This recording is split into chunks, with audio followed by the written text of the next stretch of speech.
guys, what's going on? This is Cheney 180 and I'm playing with myself. you're listening to another episode of They're Not Dolls. Episode 229. 229. That's a number. That is a number. You're right. You're actually absolutely right. And we're joined with a very special guest tonight. We have the one and only Craig Warrack. Welcome to the show, sir. Thank you for having me. I'm delighted to be here at 4:20 a.m. in Scotland. Yeah, everybody give this man a round of applause and hands up in the chat for getting up in the wee hours of the morning to come hang out with us tonight. Thank you so much, sir. No problem.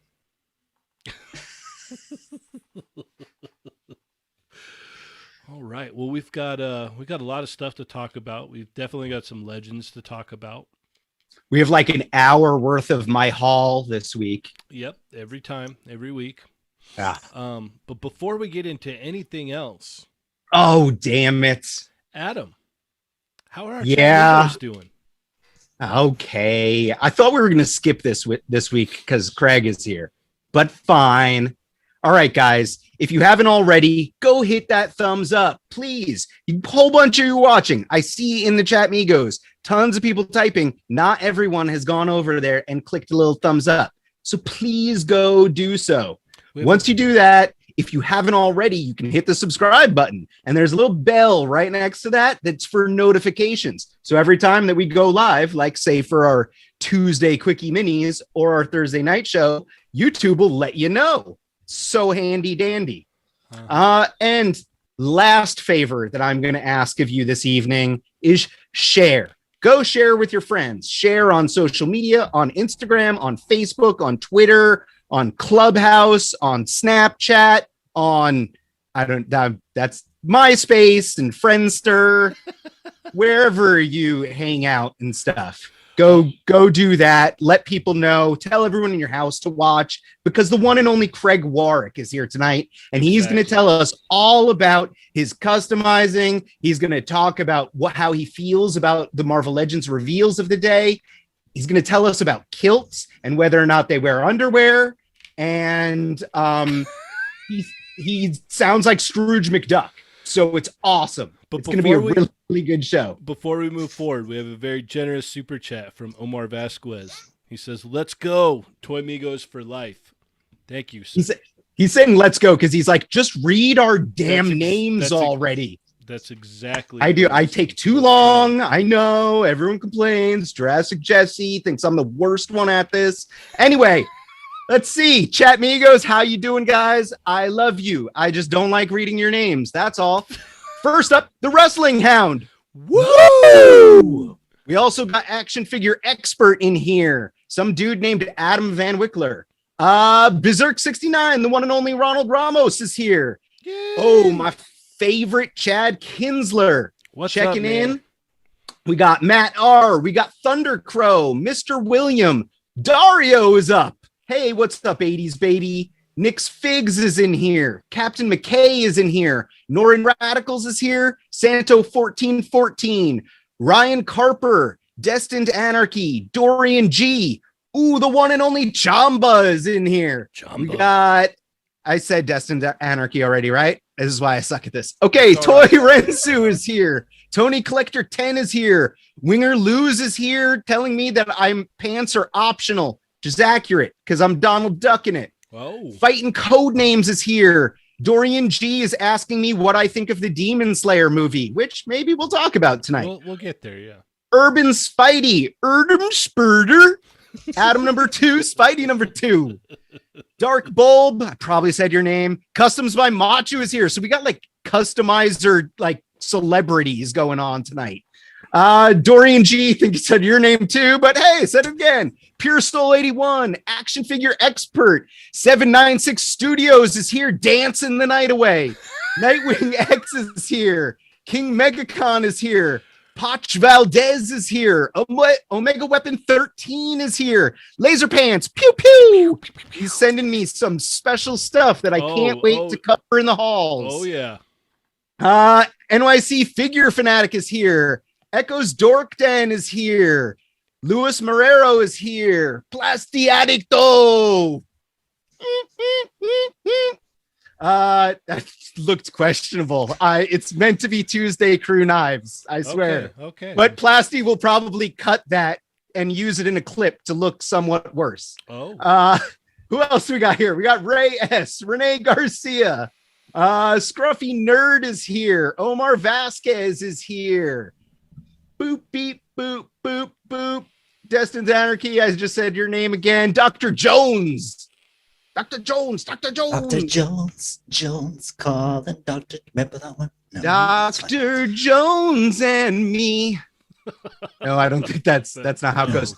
We got Darth Clueless is here. Prescribed Drone is here. I think I got everyone, but it hopped around a bit, so I may not have read your name. If you want to type something in chat and make fun of me, feel free to do so. Everyone loves to. That's an Aqua track, right, Craig? It certainly is. It was their second one. It was their follow-up to Barbie Girl. Oh, yes. Everyone loved Barbie Girl, but I don't know if I'm familiar with the second one. Honestly, like I rocked the hell out of that record. I think Cheney admitting to something that he probably shouldn't have. Oh no, like the like minus the Barbie song, the rest of the songs were gold, man. It was a good record. So you didn't like the come on Barbie, let's go party. Come on Barbie, let's go party. That was sorry, you're gonna get a copyright strike because my singing is doesn't it? So and then doesn't point. it go like it's all high? It's like ooh, oh, ooh, oh. Yeah, just for you. I could do the high pitch stuff because I haven't gone through puberty yet. Big surprise. We're sharing a lot tonight, guys. Is that what that beard on the face is supposed to be? It's actually I use spray adhesive and it's from other places, the hair. I thought you just rubbed mud on your face, but that was just me. Oh. Hey, there's Cheney, a lot of other people in the chat that like it too. What? Craig Warrack has brought them all here with him, but Luis Marrero is saying that my audio is really loud because I'm screaming into my microphone, but you guys are a lot lower. Oh, okay. I'll put my microphone inside my mouth. Eat it. Like this is definitely going to go up on the OnlyFans page after this. Is this better? Can you hear me better now? Oh, that's so deep. Oh, go deeper. While you guys are doing that, I'm really happy that I'm actually sitting on top of my subwoofer right now. So it's great. All right. Well, I wanted to, before we get, they said mine's really low, huh? Let me see if I can fix that real quick before we move along. So Craig, while Cheney is trying to fix his audio, why don't you tell us a little bit about yourselves for anyone that may not be familiar with who you are, what you do, who your parents are, what kind of stuff you're into, whatever you want to talk about.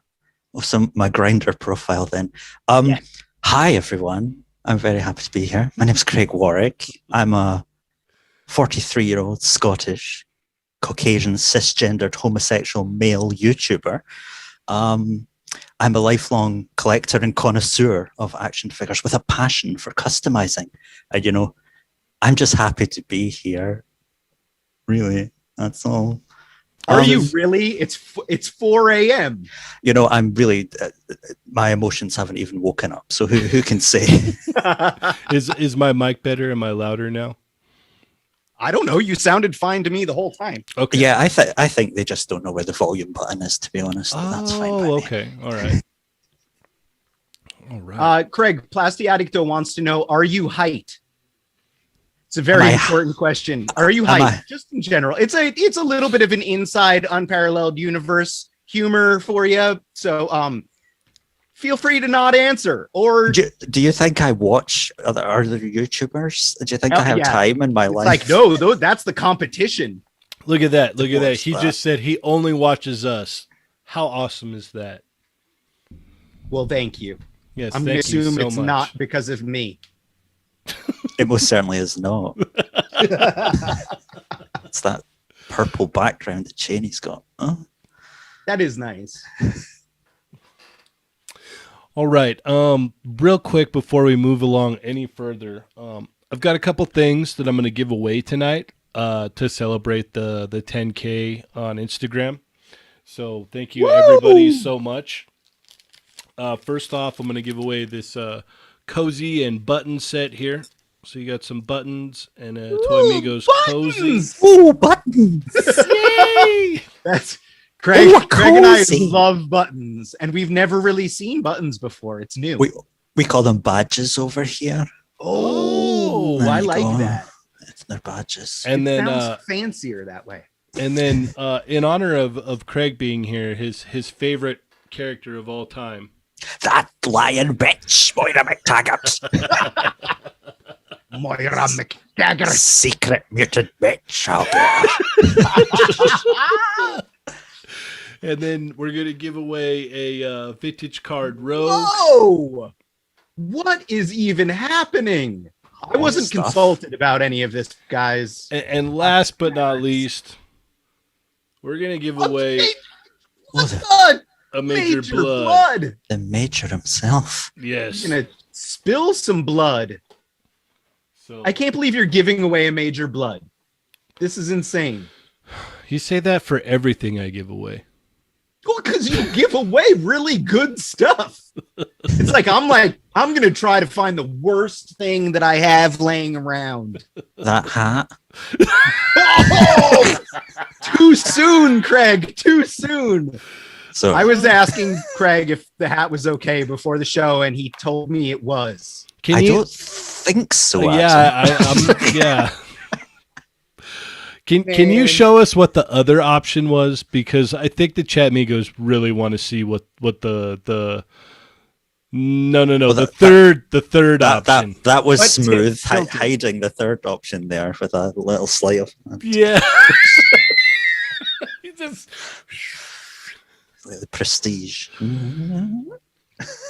yeah. What was the third option, Adam? I don't know what you're talking about. It's awesome how I'm on Zoom and nowhere near you, so you can't do anything about it. So it doesn't matter. That's Can it. Can you boot this guy? It's all right, guys. They're making fun of my. I have like I don't know what I'm doing. I have this like ridiculous. I don't know. It's dumb. It's I kind need of the like hair. it's like one of those Viking things, you know, where it's long on the top and shaved in at the sides. You know, it's fine. Yeah. I- But do the auto again. I want to see the auto. Yeah, this is what we're calling the Otto. Yeah. It's kind of a palliative care version of Otto Octavius. There we go. Look at that. Yeah. Oh. That's what I we- look dumb. Yes, that's thank you. That's what everyone wanted. All right, so make sure Hence the to hat. make sure to let your friends know we're giving out some cool stuff tonight. We got Craig here. You don't want to miss this right now. Number 2, let's go ahead and get into our hauls, and then we'll delve into the world of Craig and his wonderful pieces of art. Oh yeah, okay. All right. So since you're the guest, Craig, what did you get this week, or within So, I have a very nasty habit of buying things and then convincing myself I'm going to review them on YouTube. So they sit in a box and I don't touch them for weeks. So I have these boxes sitting next to my desk. I've got this bald bitch from Star Wars. You've got a Asajj. depression pile. That's what I refer to as a Asajj. depression pile. Oh, there we go. This is what I've no idea really who she is, but I I'm fully there for Sinead O'Connor in the Galaxy Far, Far Away. I saw her in remember they made the short Clone Wars cartoons back Yeah. Mhm. when they were. I saw her in those. I've forgotten everything about her. I've got this guy, Weird Wolf. He's a transformer. Ooh. And I like collecting werewolves, and he's kind of a werewolf transformer, so I got him. Nice. Also on the Transformer front, I got a model kit of Starscream, the Furai Flame Toys Nice. Starscream. That And I like the Flame Toys stuff is so great. I actually just picked up the Optimus Prime G1 model kit, and I meant to put it together last weekend, and guess what? Didn't even get opened. One of these days. I love these Gunpla sort of things. I just think they're so interesting to build, and they give you a different appreciation for toys and the way they work and everything. Absolutely. I used to put together Gundam model kits in college as like just to try in an attempt to never get laid. That's what I would do. Well, would have worked with me. But with that Starscream, did you put a wash on it? You did like panel lining or a wash? Oh yeah, I airbrushed it. I did everything. Like before I built it, I airbrushed all the bits and did metallics and everything, so it looks a bit better and whatever. So how do you like it? Fun. Yeah, I think it's really, really good. It's kind of jarring against the other Transformers I've got because they look like cheap plastic crap, and obviously this guy has been painted by a customizing legend, so it's exactly different. Yeah. Yeah. But I think it's really cool, really good. It doesn't transform, but hey, who fucking cares? Oh God, I said a bad word. I've done it already. It makes me look better when I mess up all the time, Craig. So do it already.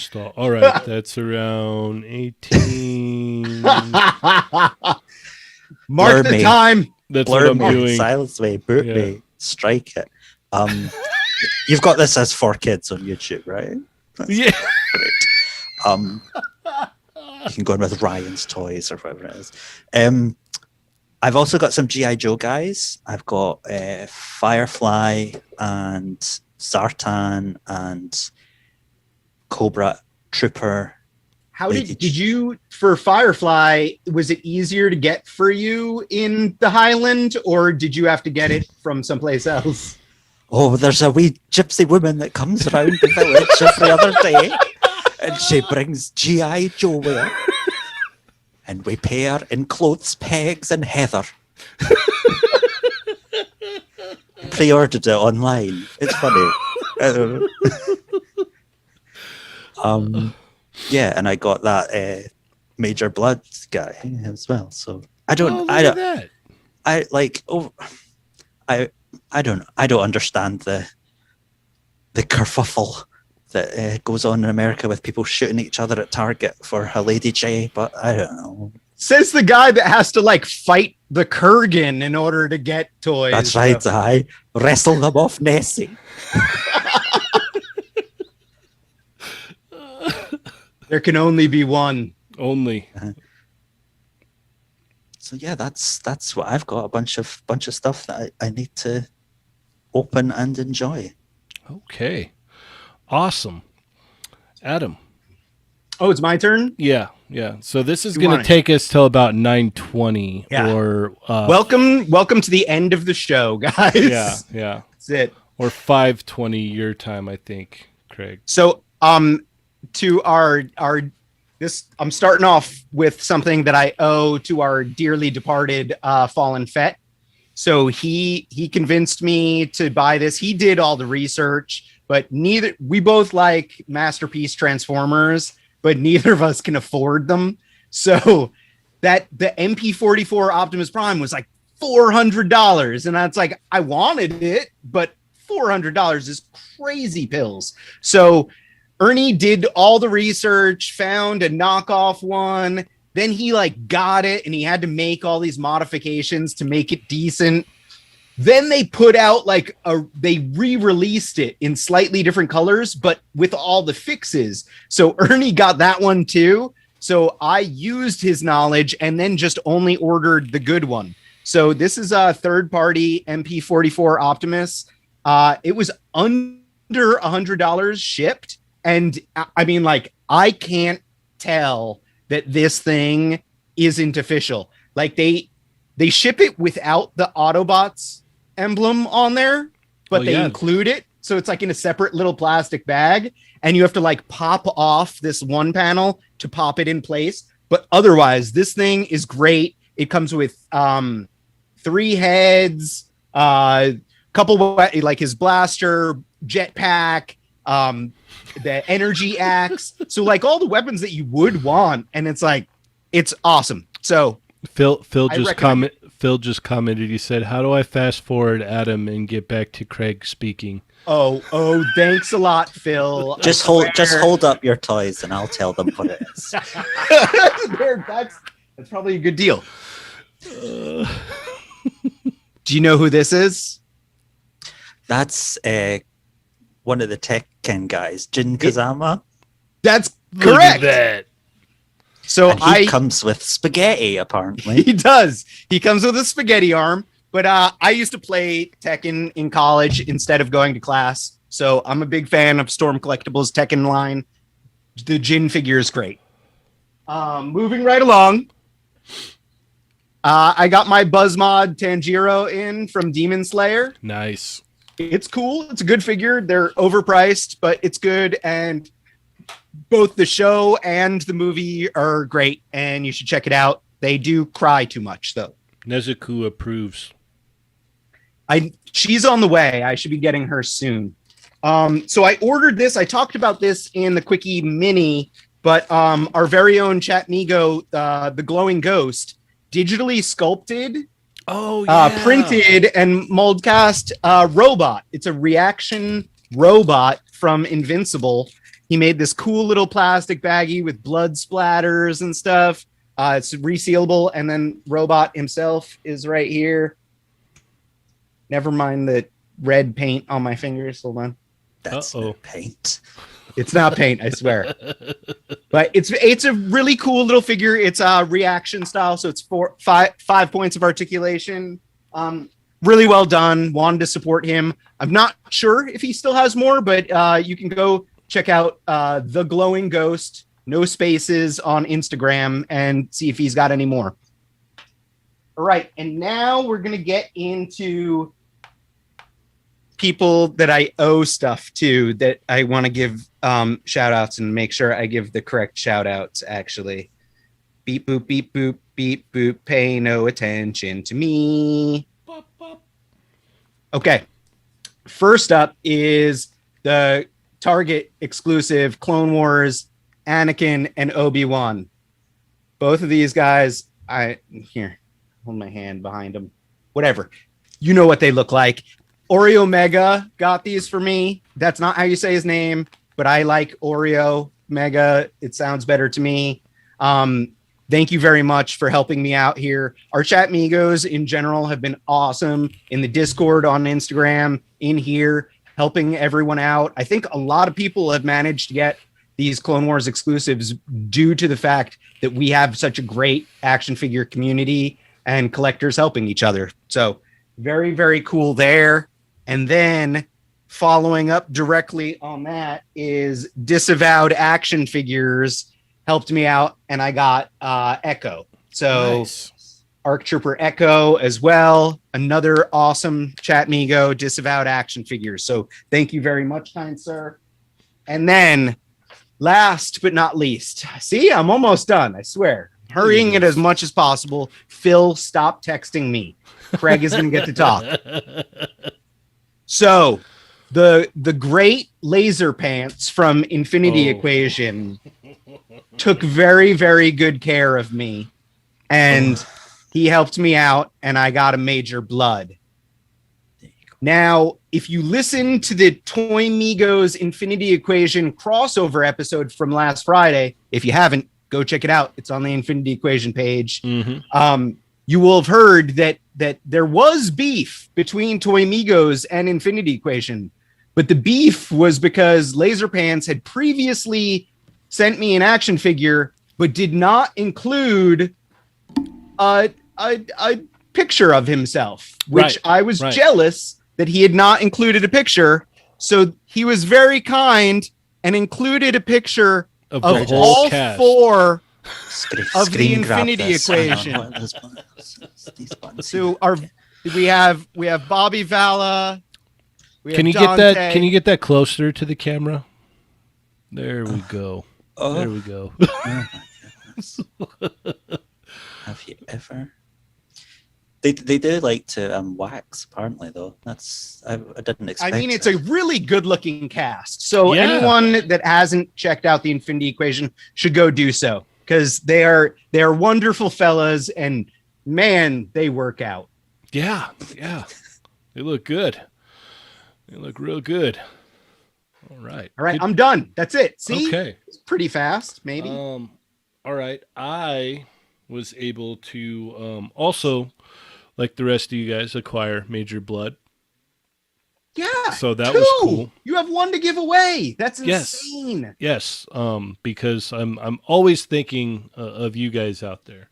That's why. And I had showed this on the Infinity Equation show, but I did get the Obi-Wan as well. Obi-Wan's really cool, except for those single jointed knees. Yeah. And then I got Anakin, and I haven't opened him yet. So depending He's really on, cool, except for his head. Yeah, it looks a little weird. Yeah. He does have double jointed knees because he But, reuses the old Anakin legs, I think. Depending on how well this goes tonight, I may or may not open this. So you guys will have to let me know.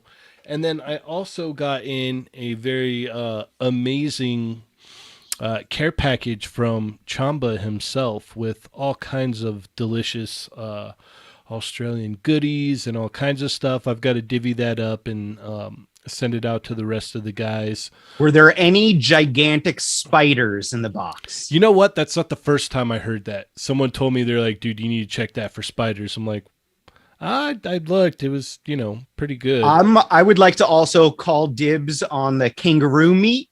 Did he send any kangaroo meat? I don't believe so.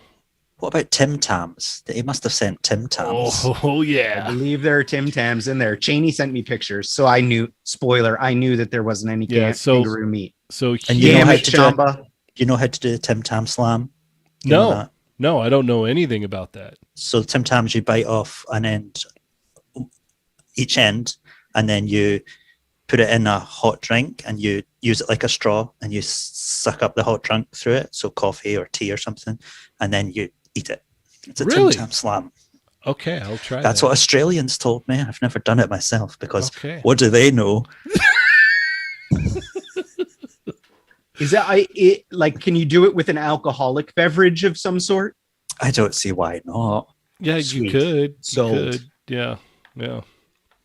So huge thank you to Chamba. His package is currently on the way. I all of us had put some stuff together as a care package for him, so that's on the way too. So thank you so much, sir. And that's about it for me. There was a real interesting ease of getting these over the weekend that was very nice. It was I can't reveal, I guess, my source for it, but man, like it made it very less stressful to acquire these. So I revealed my source. My source was other people, the kindness of internet friends. So thank you okay, again. Chamba says do that. He says that's how you enjoy it best. You can, so long as it's milk based. So you can do it with Kahlua. yeah. Bailey's, There you right? go. Yeah. Yeah. Yep. So yeah, huge shout out to Chamba. All right, let's go ahead and get into some of your work, Craig. The people want to know like what you do and whatnot. Wow. You've made some amazing masterpieces, custom wise. Like you're a very talented man, sir. Thank you. I'm just persistent. I don't believe in talent. I think it's a crutch for people that don't want to try. Oh, That's from a talented person. okay then. I know you had finished up. What was it? Recently, you had done the Koopa, right?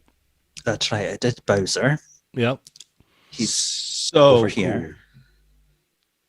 And He's then over there. I think one of my favorites was your spiral. Oh yeah, that bitch. You're just gonna say things, and I'm gonna go. Yeah, that one. That one right there. That one. Yeah. So it's gonna be a great stream, really. Yeah, she's up there.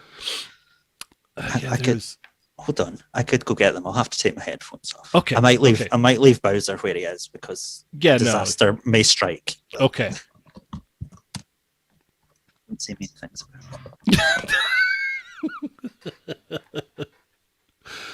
Uh, I've jammed the stand too hard upper shelf.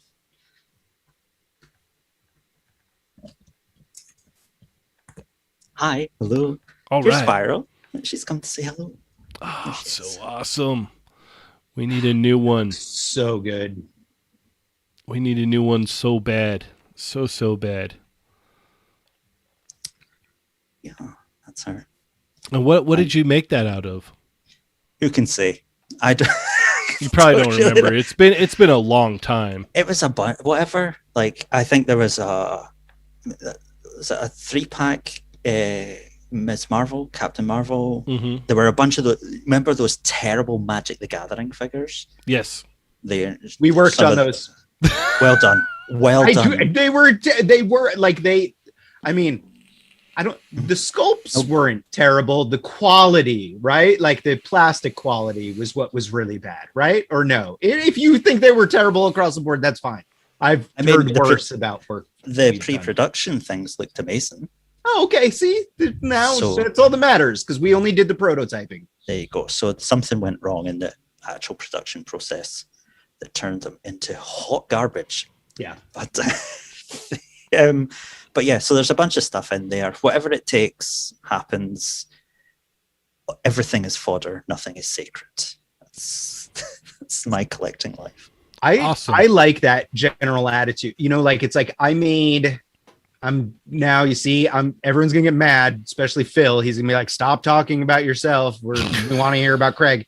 But like I made a grifter custom that used a Mezco expensive jacket. It used Shang-Chi arms. It used an old man hawk. Like it was probably like a $400 action figure custom with fodder at the end of the day. And I was just like, I don't care. I'm happy with it. It's a really good grifter.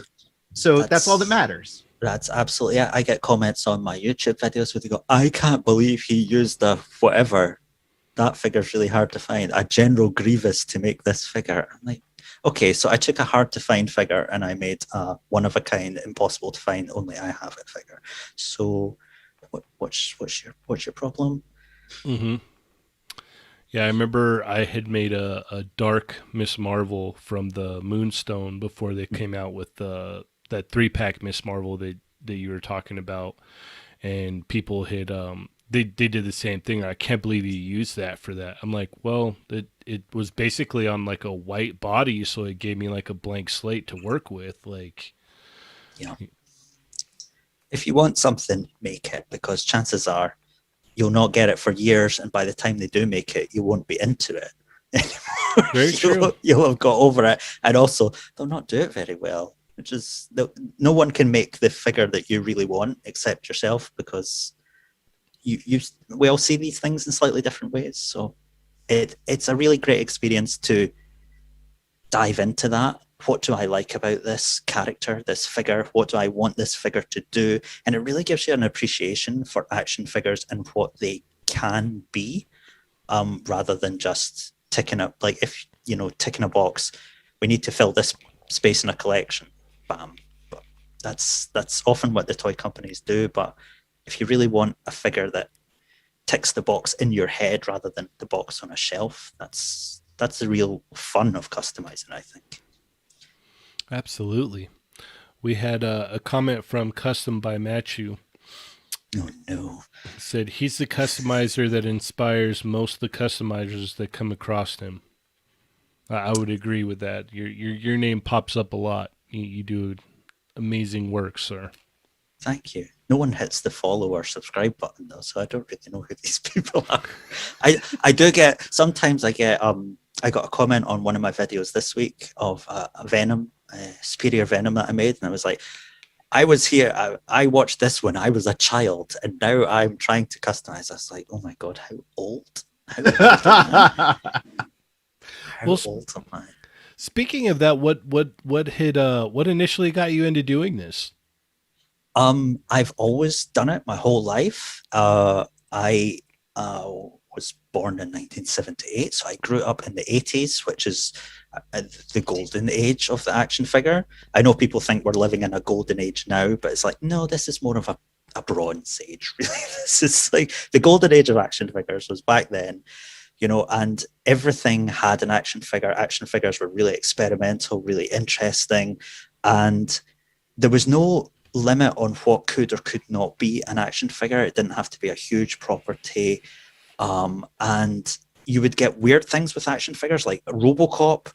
You would suddenly, like, why would he get an action figure for kids? Like, he had a cartoon, obviously, but, and it sort of fired up, well, I want action figures of the Predator. I want this or that. I want these other things that I'm into. Hellraiser. I want to see action figures of that. So you just got out, like, your plasticine, your Play-Doh, and you just stuck it on the figures, or you got out, your marker pen and just drew all over them. And that was what it was. You took bits from one and put it on the other, and you just made up stuff so you could play Double Dragon with your friends, and that's it. So exactly what I'm doing now is exactly what I did then. It's just I have more money. and your skills have improved, right? I don't know. Some of my plasticine work was I was pretty awesome back in the day, so I don't know. You collect GI Joe action figures now. So were you collecting GI Joe as a kid? Because like I think that was a line that for me made customizing super friendly, because you could just unscrew a lot of the parts and mix and match. That's right. Yeah, I mean, it was when I was a boy, it was called Action Force here in the UK. Right. So we had those, and to be honest, they were quite sacrificable because I was into it, but I was never that into it.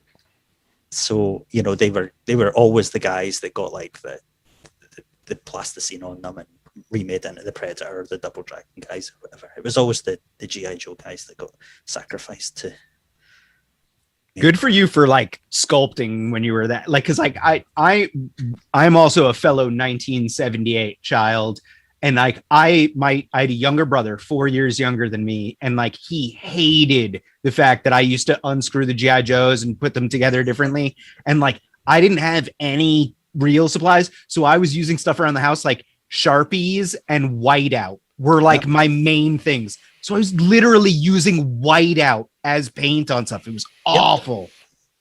I made a white storm using exactly that. The original Toy Biz Storm had that big light up lightning bolt. Yeah. I covered that in like blue tack, sticky tack, and I just covered it up. And I was like, surely if I put enough coats on this, it will become a hard shell over this soft glue. That's not how it works. But I didn't know. And then I just made a white storm, just using like white out, and that it was awful, but so was the original figure, so it didn't. Very true. Oh man, that's awesome. I remember back looking through, I think it was like Wizard and Toy Fairs, and I would see like the custom section in there. And I would see like, what they would be using. And I remember trying to I bought some of that stuff, or I had my parents get it for me or whatnot. And I was like, all right, so you just slap it on here and it's good to go. And I was like, this doesn't look anything like what those guys made. Like, yeah, I mean, it was around maybe 96, 97 when I think Wizard or Toy Fair did an issue, and they did like a special 2-page spread on customizing, and they told you about like epoxy putty and things like that. And I'd never heard of that. So that really got me back into customizing when I could finally like make permanent my plasticine nonsense from a kid. So yeah, but thinking back to that time, it was so bizarre because you could make customs, but you couldn't share them. Like I remember making customs and then trying to take a photo of them, but it was like, that your family's vacation camera, yes, where, you're looking through the viewfinder, but the lens is actually over here. It's like, and then it can't focus on small things. And it was just, there was, you couldn't, and then you had to go to the pharmacist and get them developed. And it was this whole thing. You couldn't share your work at all. There was no forum to do that. So, when all that changed in the past 15 years, it's, we're able to get out there a lot more. It's funny. My wife, she's an art teacher, and she always has to explain to the kids, like, yeah, no, you always like selfies weren't really like something that a lot of people used to do because No. back in the day, you would have to hold the camera and You needed to be 20 feet away from your subject. Yeah, How and long was your arm? you would take the picture, right? And then you would just kind of hope that that worked. And after Yeah. you took the pictures in to get developed, you would kind of flip through them and go, okay, well, that one worked, so I'll use that one. Like, I mean, you couldn't. There was no way you could socially take a selfie because you would have to then go and someone else would have to develop it, and like you'd be thinking, "My God, this person's going to laugh at me." yeah. Like, Yeah, and it blows her students' minds. They're like, "What? Like, really? You couldn't take selfies back then?" It's like, no, we had, like you said, like the family had a camera. It wasn't, I mean, there was those like disposable cameras, that came along later, but for the most part, yeah, it was like the family camera that it was like, oh, Yeah. okay, I'm gonna take some pictures because I got some film. It's things have changed exponentially. yeah. So what were some of your, I guess, biggest inspirations to do some of your custom work? Oh, me. Of course. Well, that's obviously number one. I mean, I'm into all kinds of things. Like horror movies. There's things that I'm into. Like I'm into toys and I'm into horror movies, and it's only very recently that they've begun to meet in the middle. Like it was toys are for kids, horror movies are for the degenerates in our society, and they would never meet. So that was always something that I wanted to see more of, but I've never been much into movie figures, so I like really broad monster concepts. So a lot of the customs I do are like villains or things from comic books, just because I don't know, comic books seem to suit action figures more because they don't have like a lot of clothing. They just have sprayed on bodies, which seems to suit action figures. So yeah, it's Just like I the guess- Infinity Equation podcast. exactly, yeah. Skin tight. Sprayed on bodies. Yeah, so a lot of my influences are really like horror movies, villainous pieces of garbage from comics, these kind of things. There's love that kind of thing. So what are some of your favorite characters? My favorite characters. So in terms of comics, Doctor Strange, Silver Surfer, Doctor Doom, Storm and Iceman, kind of. I like the characters who almost being a superhero is kind of like their job. Mm-hmm. It's a duty they have to perform, and it's not because it's they didn't save their Uncle Ben and they feel they need to. It's like I can kind of relate to someone having to do something because it's their job, because that's what a lot of us have to go through, and you have to be professional. And even though you're not really into it, like Doctor Strange, he's like, I'm an amazing surgeon, and like but I have to dress like this. Like Now I have to do this. Yeah, I have to do this now. And it's like, that's my job. That's what I signed up for. So I guess I do it. So I like those characters, but yeah, also like Doctor Doom. He's a piece of crap, and I don't like them when they try and make him like wear white and be like a good guy. It doesn't suit him. But he's the best when he's just absolutely at the top tier, as pompous as possible, when he just always lays it down. Just like I love the like just pure like pompous attitude he has when he's when someone's writing him right, and he just lays it out on the table like, you guys are all stupid. I know what I'm talking about. Like, and he never does. That's the best thing about him. Like he's a complete liar, but he has this force of character that like he'll say, "Oh, I am no petty criminal. Doom would never murder someone." It's like, Victor, do you want me to pull up the receipts and show you? But everyone's like, oh, he wouldn't lie to us. It's like he's a lying piece of shit. We've done that again. All right. Do you are you let me ask this. Do you like anime too? Like what kind of anime inspirations do you have? Not a whole lot. I have a degree in Japanese, but and I lived in Japan for 5 years, and I met my husband in Japan. He's from Indiana, but we met in Japan. But I am not actually that much of a fan of anime. I was like a 90s weeb, you know. So Okay. like, you know, like Akira and Fist of the North Star, and these when they first sort of surfaced, like The old school, yeah. Ninja Scroll. Yeah, Ninja, but even that was like, oh, that was New at the time. That was the next phase. It was Yeah. like, oh, okay. So yeah, I was into that, but that was very much in that sort of teenage period for me, and one of those periods of life where you, as you grow older, you become mortifyingly embarrassed by who you were during that period. So I kind of grew. I used to think it was like the coolest thing ever, but as I sort of got older, it doesn't have the emotional interest for me. There's a lot. I don't understand the characters' motivations in anime. They seem very melodramatic, hyper. You know, they cry all the time, they shout all the time, they do all this. I'm like, that's literally my biggest complaint about Demon Slayer is all of the crying. Way too much crying by multiple characters. But they're all kids.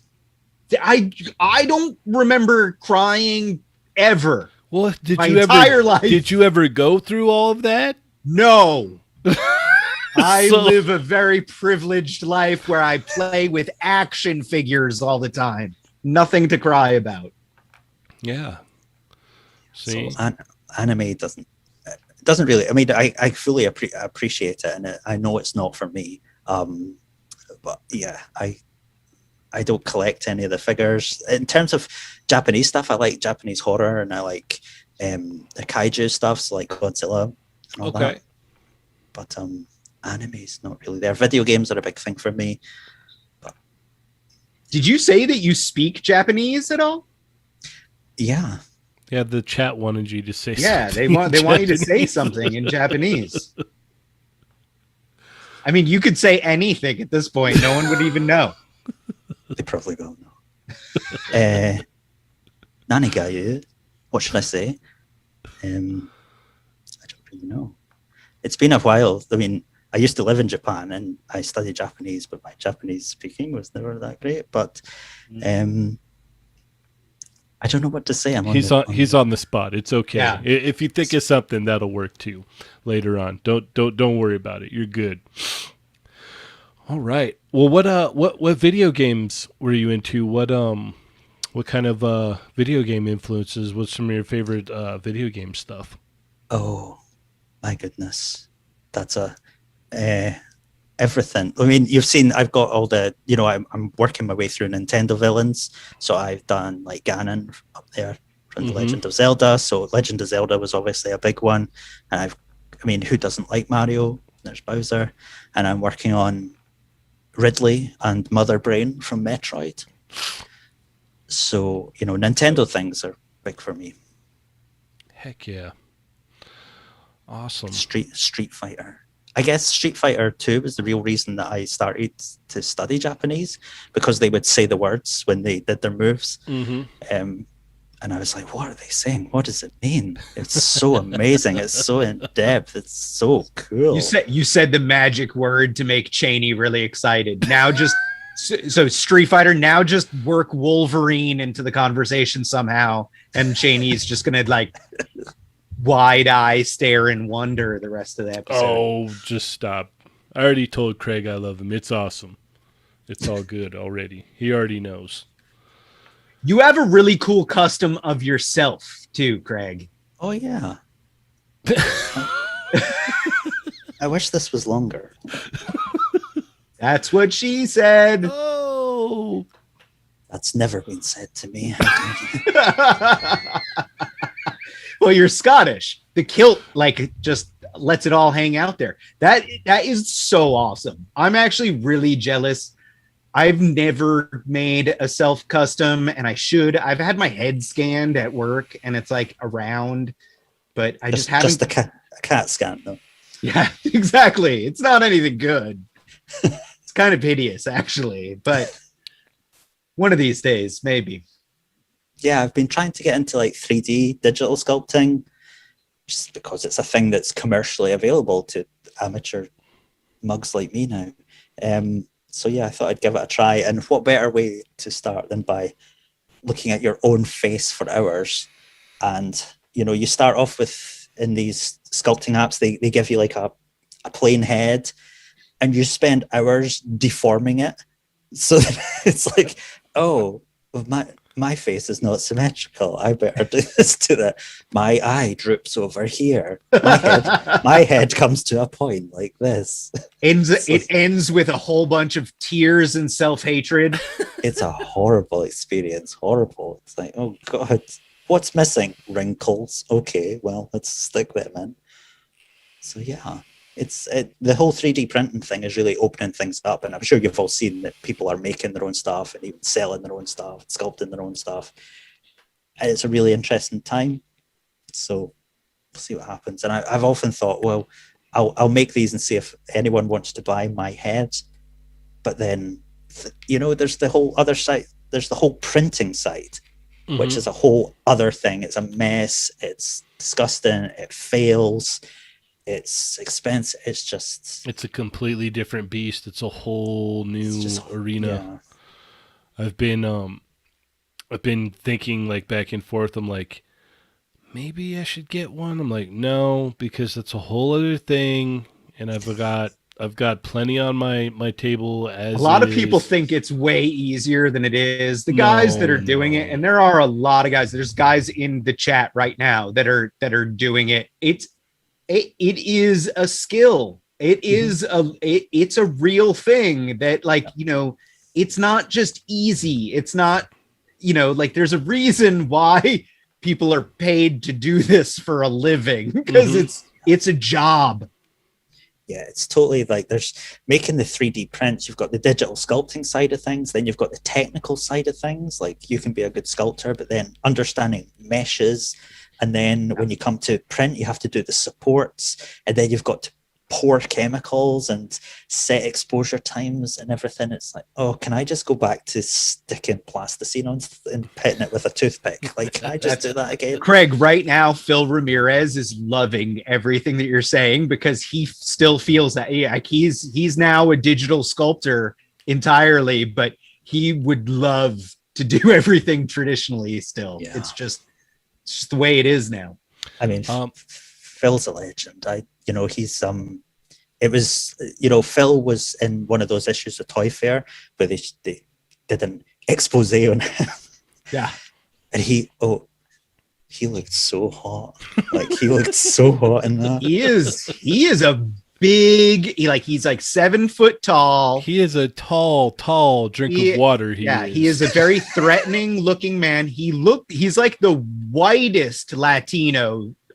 I would say he's the whitest Latino I know, but then Rene Aldrete also is a really white Latino. So the both of them, they can duke it out. Adam, Phil will win. Adam, Andre asked if you're wearing a do-rag. Kind of. I mean, it's a beanie. Oh, that's good. It's kind of Sith-like. There we go. Well, Sith Kermit. Sith Kermit. It's exactly the look I was going for. Yeah. I like that. Do it. Oh. So what are I know you collect obviously Legends and G.I. Joe. What are some of your favorite lines currently, the lines that are coming out right now? I'm a Marvel Legends collector, but I have to say the line is kind of flatlining for me. I don't know. How dare you?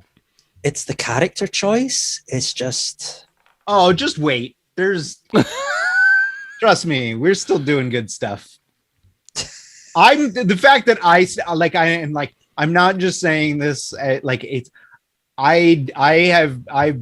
as of recently, pandemic and on, we've been working on a lot of really cool stuff. You just got to kind of like my thought in general is you just have to kind of wait your turn, because they do like, it's like there's a lot of MCU focus, then there's modern, then there's like the kitschy, you know, like the AOA stuff, which does have a fan base, but it's like they hop, skip, and jump around because they want to keep everyone interested. It's good not to be interested in everything, because my problem is that like I buy most of it and I need to stop because I have like bins filled with stuff that I don't display because, like you said, like it's stuff that I'm not necessarily into, but I'm like, oh, we worked on it, so I'm going to buy it anyway.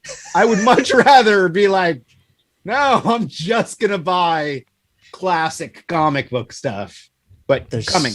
Stay tuned, guys. More cool stuff.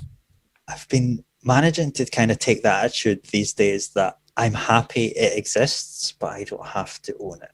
So that's super. That's good. And I think that's mentally healthy. Teach me your ways. Man, you must have so much money now, Craig. Strangely enough, I do, because I'm not dropping hundreds of dollars every fucking other week. That's with my stupid long toy hauls. And I've found that I partly by the amount of toys that I've got unopened here, I also feel that the toy community is sort of living in the future the whole time. We're always looking at the pre-orders, what's down the road. And I find that when I actually get stuff, I open it and I've seen it so much by the time I get it, I'm not interested in it anymore. So I don't know. It's and especially with Marvel Legends, because I kind of know it so well. I know the bodies. Just by looking at it, I know what it is. I don't have to own it. Like I still think the line's doing good, but I think that it used to be like the very pinnacle of action figures, what they could be, and I feel that it's dropped back a little, and other lines have sort of stepped up. So it's more there's a contest there, and I want to see Marvel Legends really push it again and really become the best that they were. It's a challenge now. Sounds like a challenge. All right, so Marvel Legends and what other lines? I've got some. I mean, there's some Star Wars, there's some G.I. Joe, there's some Transformers, there's some. I've got a couple of Mezco things. I get an occasional NECA thing and then chop it up. One thing I don't mess with is that McFarlane stuff. You're smart. I am a glutton for punishment, apparently. Yes, you are. Yes, you are. Even though they got me for that Violator. When I see that Violator, I'm gonna buy it. I think I'm gonna buy all of that Spawn stuff. And the fat Violators really upset me. Like, I don't like either. Like, it's like the clown is supposed to be fat, but it's like, no, he's way too fat. And then there's a fat version of the Demon Violator. I'm like, come on, that's not what I want. There's like, I've seen like comic scans of like actual like comic frames of him looking like that. So yeah, cool. That's not what I want an action figure of. Well, eventually you'll get the one that you want, and you'll end up buying that one, and I'll buy that one as well because, you know, much like you, I'm a glutton for punishment myself. It's like, oh yeah, no, I have to have this. I bought the old Violators when they came out. I loved those things, man. They were awesome. And we were talking about it after you left on Tuesday about how, you know, a lot of that stuff, you know, Dario was saying he didn't care for it. I'm like, that, you know, that's cool, but there's a lot of people out there right now that are freaking out about it. They're like, oh my gosh, finally, we're going to get some Spawn figures. Like, these guys have been waiting for years, man. Like, this is their time, finally. Yeah. I mean, it's so good that they did that Kickstarter to demonstrate that there was an audience for it. It's like, come on. You knew there was an audience. Yeah. Yes. $4 million later. Yeah, exactly. Using Kickstarters just to get more money. It's disgusting. You know there's a market for it. Stop it. Oh yeah, Stop no, it. they could have put that figure out as a deluxe spawn or whatever, and people would have bought it in the stores every day. You know, that was a point that we brought up too, is that, you know, how many times have you actually seen that Mortal Kombat spawn in a store? I could count 3. Never. Yeah. It's you know, when it was you know, quote unquote available, it was, you know, it was still hard to come by. So and they re-released it, what, 2-3 times with different weapons, Adam? Because you have them all, right? And in weird different colors. Yeah, yellow spawn. Yeah, Oh, I bought great. a couple of them, the regular Mortal Kombat 11 spawn, because I ended up using it to customize. And it's like Bill Maru did, you know, like he has his tutorials out there on how to add thigh swivels, so you can actually give them proper articulation that they should have. That's the crazy part, is it's like it's actually built into the toy. And like Bill like straight up talks about it in his videos, where it's like, no, all you have to do is heat up the leg and use a straight edge razor blade to cut a swivel through it, and then you pop it back together because it has the parts inside. Like it has the internal structure for that joint. It's bonkers. I don't know. And then he adds a single thigh swivel to the Kickstarter spawn on one leg. One leg has a thigh swivel. Like It it's like, has to what? be on purpose. It has to be on purpose. Right? I hope so, because like otherwise it's just insanity. He goes into the development room and he's like, yeah, this is great, but I want you to take away that one piece of articulation. Yeah, just to mess with people. So we're going to lose the thigh swivels. No, just one thigh swivel. And then like, yeah, his design team are like, check out how well integrated we can get the wrist ball joints and the ankle joints. And he's like, no, just slap a ball, just a solid ball, and make it maybe too big or too little also, just so it really draws your eye away. Just shrink it down. Just shrink it down and cut back the articulation. Just cut back the articulation. While he's dressed like the fawns. It's embarrassing. I would love to see him do that now. Just, hey. Oh, there's a live stream. I better put on my leather jacket and put my leg up. Oh, hi, guys. Hey. Yeah, let's remove some articulation there. Oh, all right. Are you sure? Yeah, definitely. All right. Well, did you guys want to talk about some of these legend reveals today? Yeah, let's do it. While people in chat continue to make fun of my hair. That's okay. You did it to yourself. No, we did it to him. Let's be honest. All right. I'll give you that. I do cut my own hair, so it is my own damn fault. Me too. You can tell. See? All right. Let's start off with Legion here. What did you guys think of this? He has a V-neck. Yes, he does. I'm buying too, because like I'll use his torso for my Adam custom. Maybe Craig will help me. He's quite muscly. I was gonna say that. Can you Dremel down some of those muscles? Yeah, he's a little bit beefy for Legion. You know, this for me, like, I am so happy to finally get a Legion figure. But for me, this doesn't really say comic Legion.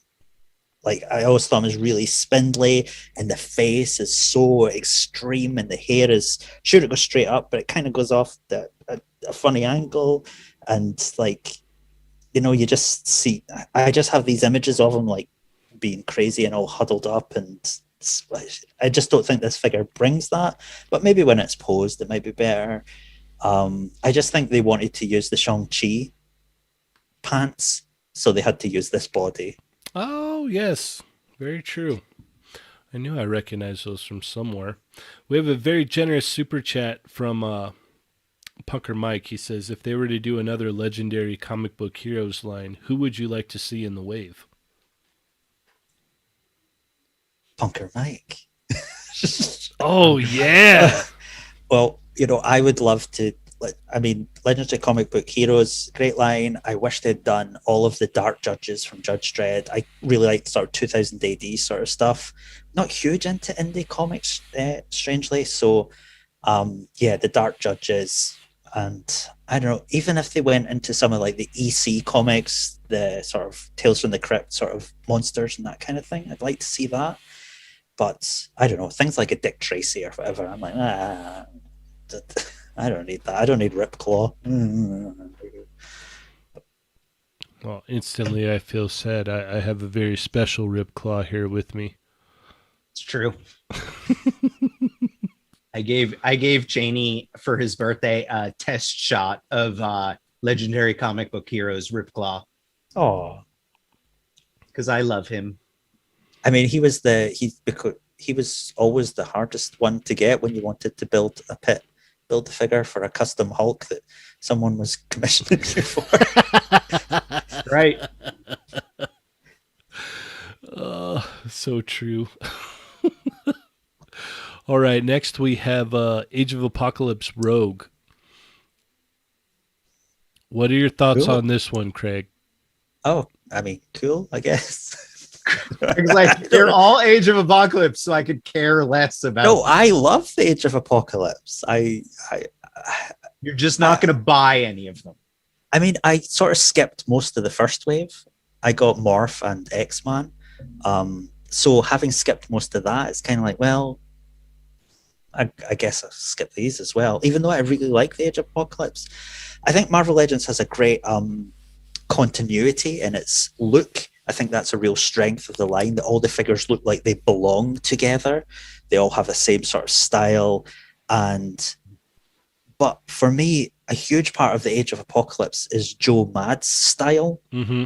Mm-hmm. So when they sort of filter it through the lens of Marvel Legends, it kind of creates that distance between what I like and what they're delivering here. So I think it's a great figure. It's the perfect figure you could do of that Rogue through the Marvel Legends lens. But do I need it? No. Am I happy it exists? Sure. Yeah, that was the major selling point there for me for that that whole storyline was Joe Mad's artwork. I love his artwork, man. Like, especially on that run, like, it was killer. I had the amazing opportunity to like meet him in person, and it was funny because I was walking through the exhibit hall at Comic-Con and I recognized him, and I was just like, "Hey man, can I just shake your hand?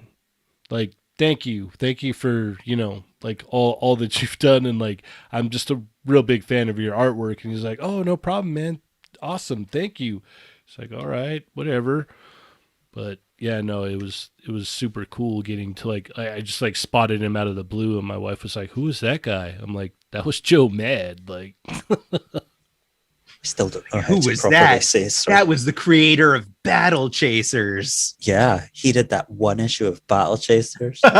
and We're all still waiting for issue 2. Yeah, no, it oh man, I love that guy's artwork.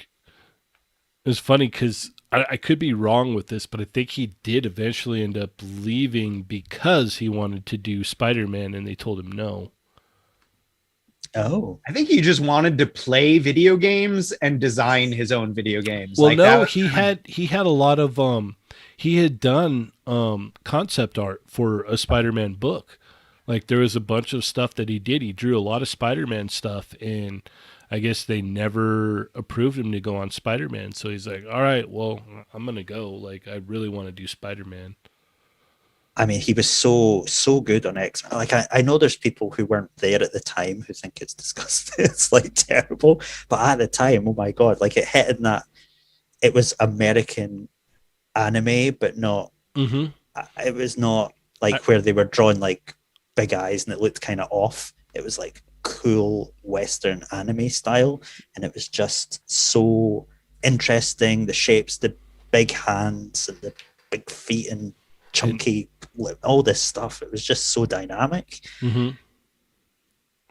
Yeah. Yeah, I remember reading an article where he was talking about a lot of his inspiration came from like Ghost in the Shell and a bunch of different anime and manga and stuff. Yeah, you could definitely see it. It was, Mhm. it was so fresh at the time. And even though objectively looking at these like costume designs, they're terrible. Like they're bad. Like they're bad costumes. They don't tell you anything about the character. You would look at that and they go, "Oh, I don't know what her personality is. I don't know what her powers are. It's just a bunch of stuff thrown together. They're objectively bad." I keep looking at it and I'm like, where is her cape at? Because she had a cape.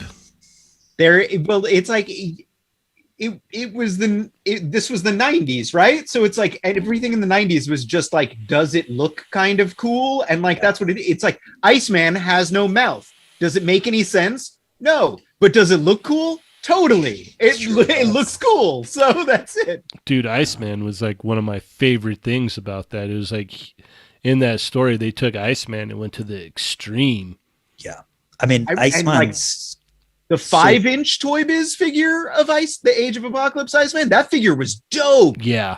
It's still the best Iceman figure. Yeah. I agree. Yeah. I definitely agree. What do you guys think about this Cyclops? It's funny because like Adam's already seen these. You need to stop asking. It's like we worked on, I'm just going to say it right now. Gentle Giant worked on Rogue. We worked on Kitty Pryde. We worked on Cyclops and we worked on Colossus. So there you go. And the others are all based off of bodies that we've made. So they're like, I like all of them. I pre-ordered the whole wave. Now, Craig, just poop all over them. Come on. So I would like to just poop all over this. No, I like the Cyclops. I don't like his baby feet. Oh, I know. That's that's that Bucky Cat body, man. Yeah. Someone was asking. I saw someone put a comment earlier. They're like, "What body is that?" I'm like, "Oh no, that like you can't tell. That's Bucky Cat body right there, baby." Yeah, it's new. It's new arms and a new overlay. I will say this: the feet look weird, and I don't think it's the feet's fault so much as it's that Bucky Cat body has kind of cankles going on. Those feet were used on, I think it was like Darkhawk, maybe Carnage, the old original Carnage as well. So those feet are actually nicer feet than the regular Bucky Cat feet that have like the heel on them. And they're a little bit longer. So they are bigger. It's just in a digital render, you're not getting perspective at all. So they look extra weird. The main problem with that, though, is the ankles. I swear it's not the feet as much as it's the ankles. You're just going to have to trust me on this one. I promise you guys. This all sounds like some excuse making. It is. It absolutely is. If we could have made a full new body, I would have wanted to. I don't get to make those decisions. Yeah. So, something that someone commented on, too, was like, is there no thigh swivel on this? I'm like, no, this is probably digital render. It's the Bucky Cat body. There'll be thigh swivel on it. It's they just seem to keep putting. I don't know whether I'm really interested in that sort of aspect. Like when they do Cyclops, do they think, well, we've used this body for every other Cyclops. Do we have to use it again? Otherwise, there won't be that continuity. Is that like a discussion that happens, or are they like the original Cyclops was made like 10 years ago? Maybe we should update it. Like. Well, they have. I mean, like, I honestly, I don't know. Like when they tell us to do things, it's like I get to sometimes give some input, but for the most part, it's like, here's what you reuse and here's the parts that you need to make that are new, and like we get to kind of interpret stuff from there.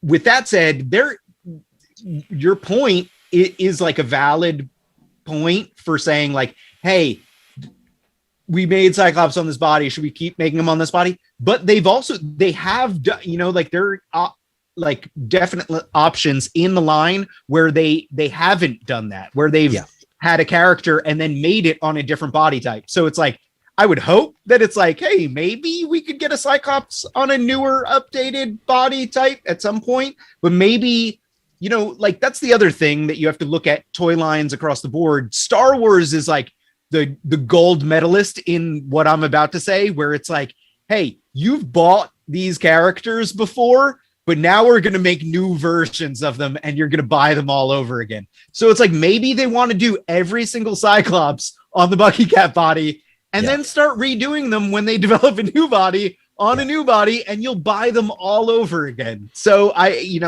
don't know. I don't get to make those decisions, but it seems like a good way to make a lot of money to me. I know a lot of people say that they want a Cyclops on that Spider UK body, the one that Magneto has. Oh, that's a little too thick for me. I mean, I know Jim Lee drew him big, but he was still slim. I love the Sunfire body type. Like it's like that one to me is like one of the better body types available right now because it has all the articulation I could want in it. I do prefer Shang-Chi, the comic Shang-Chi arms rather than the Sunfire arms. Shang-Chi's arms are a little bit better. They are a different sculpt, so if you compare them, but I would mix and match and make that a quintessential base body if I had the power. All right, Craig, Iceman, what do you think? Yep.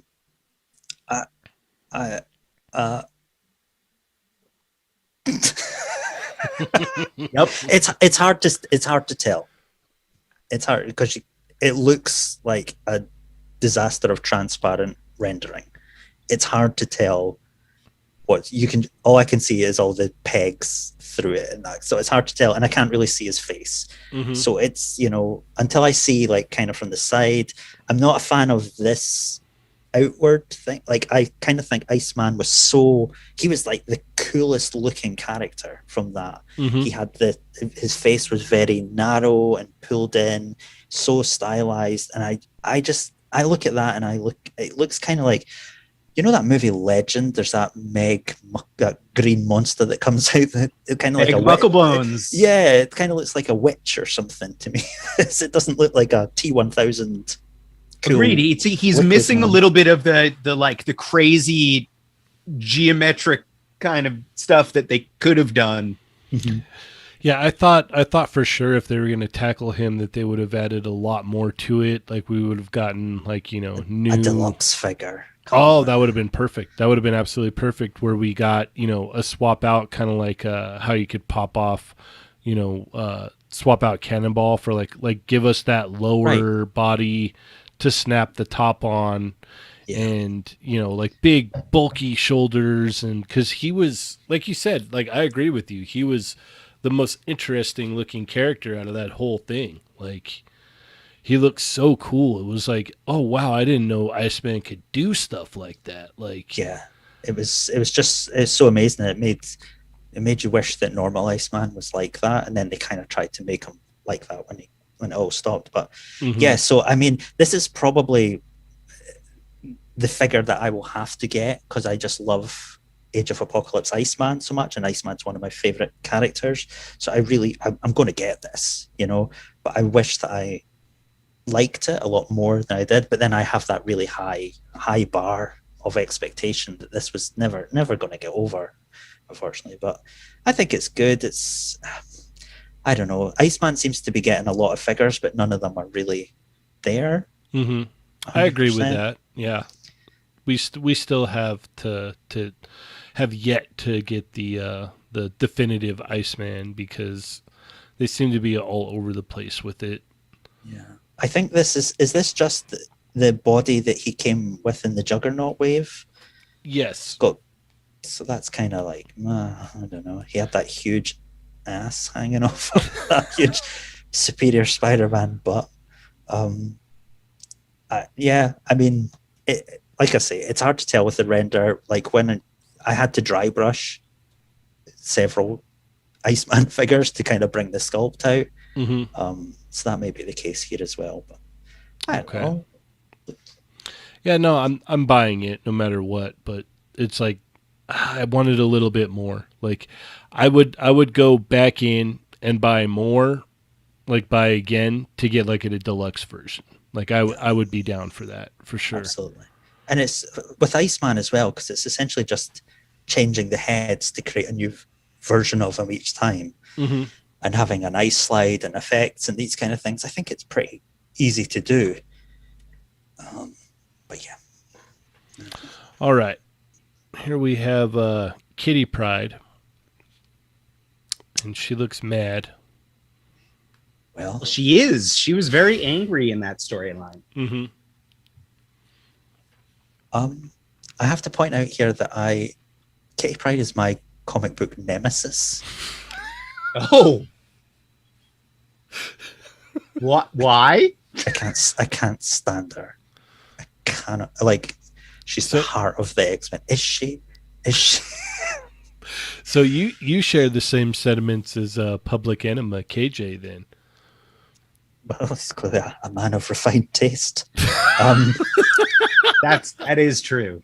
KJ also despises Kitty Pryde with a deep, like, I don't know where it comes from, but she makes every story about her when no story is about her. What X-Men story is there that's about Kitty Pryde? None of them. But she always rocks up and makes it about her. She's like, when you put her in the story, everyone else has to become an like emotionally damaged. Like, she has to come and tell them how it is. And it's like, these when you're not here, these people are not like this. What is it about you that makes them make the wrong choices? And she's like, she's a ninja, she's a hacker, she's Star-Lord, she owns the X in X-Men, she's a samurai, she's Wolverine's best friend, she's a professor. How she became a professor, I don't bloody know. You can't just give out that thing. You can't just go, oh, you know, she's the Red Queen, she's a pirate queen. Kitty, can you just I don't know, she's married, she's not married, she's in love with this character, that character, this, I just can't with her. So you the must Age of have- Apocalypse version though, I'm happy because she gets killed. in a very like horrible way, nonetheless. Absolutely. I'm quite disappointed she doesn't come with like a big blood splatter effect that you can mash her into the floor underneath Colossus's foot. The squish version. So you must have really loved Marauders if you read it then in the beginning, right? I didn't read it because she's in it. Well, no, like what was it? I think it's like the first two, maybe. Oh, she had a funeral and everyone was like, she was floating on flowers in the water and everyone was so upset. I was like, come off. There must be someone that doesn't like her. Where is me in this universe going, good?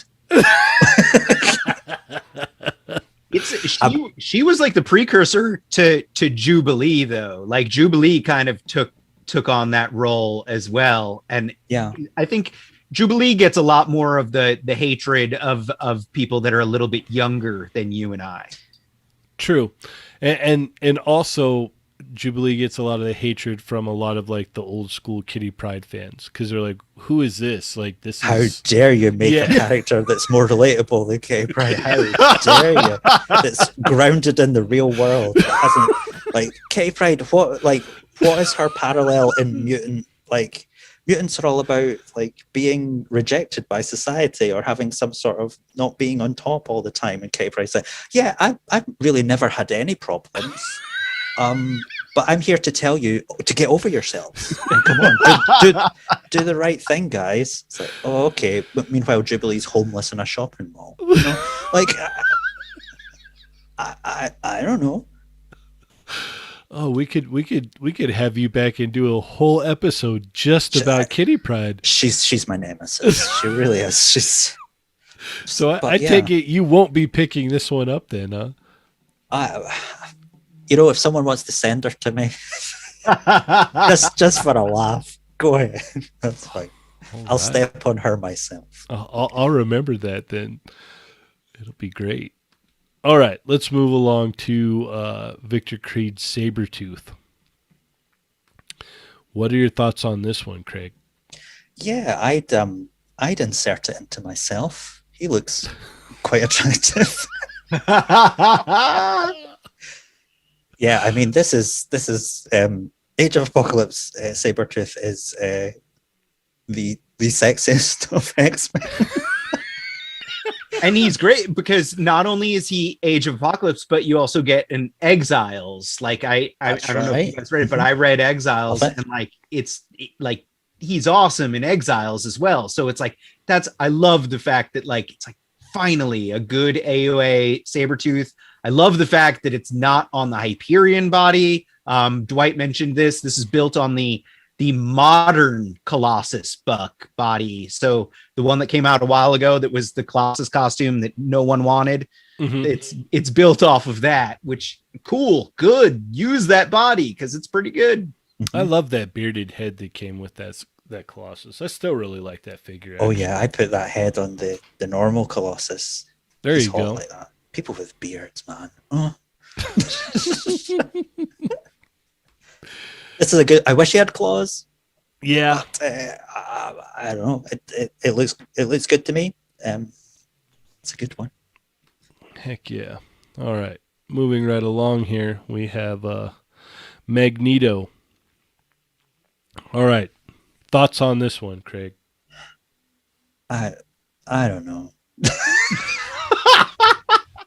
I'll take it. I'll take first dibs at please. this because I honestly like when I heard that there was another Age of Apocalypse wave and Magneto wasn't one that we worked on, so it's like I didn't know whether or not he was coming. I was like, damn it. I already pre-ordered the Mafex Age of Apocalypse Magneto, which also is not accurate. Sure. But I was like, do I really need an expensive import Age of Apocalypse inaccurate Magneto? And now when I saw this one today, the answer is yes. So I'm very happy that I have the Mafex one ordered because this is my least favorite from the wave.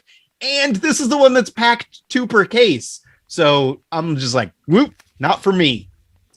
Like all of the parts are kind of there, like, but it's like someone described it to the sculptor or to the designer. Someone described what he looks like without actually seeing how dynamic he should be. Like the cape, like that mid-shin length cape. It's like old school Superman, and this like just the hair going straight down, and the mask, the helmet on. It's like much more stylized, elongated, narrower. The face should be black inside with the white eyes. And it's kind of like when Dwight was revealing this, he was like, oh, and as you can see, the helmet is much more elongated. And then he was like, is it? Oh, yeah, you can see it's a little bit longer than I'm like.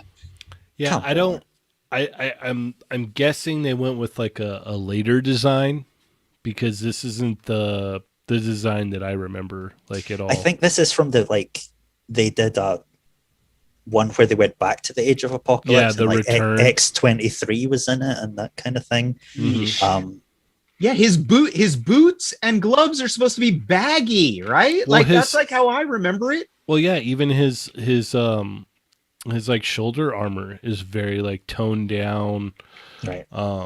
Yeah, no, this isn't the AOA Magneto that I remember at all. Yeah, and helmet on, just like Craig was saying. Like the helmet on for Age of Apocalypse Magneto should look more like Onslaught's helmet. Like right. It's like it should look menacing and dark and like I'm thinking of Joe Mad art. Just like I think we all are, and it's just like that. It's not what I want. For an AOA Magneto. I'm actually going to bring up some of the Age of Apocalypse Magneto art. I think it's strange because it would be a lot less effort for them to do it right. Like, yeah, I don't know why they've done that. I mean, I don't know. When I think of it, let me find an image here. Because it's very different from what we see there. It's very different. And then even, the Mafex is different, but the Mafex did get the darked out, helmet version down, whereas that's not the case here. Let me see. trying to find it here. Have you ever used the internet before? Sometimes. He's new at this. Yeah, sometimes. Episode 229, folks. Yeah. Oh, Yep. What is Magneto the last one from the wave? Besides, we haven't talked about Colossus yet. Is that right? Yeah, I believe so. Here, let me jump back here. Colossus is the one that I'm the most excited about in this wave, and of course, he's the Build-A-Figure. of course. Of course.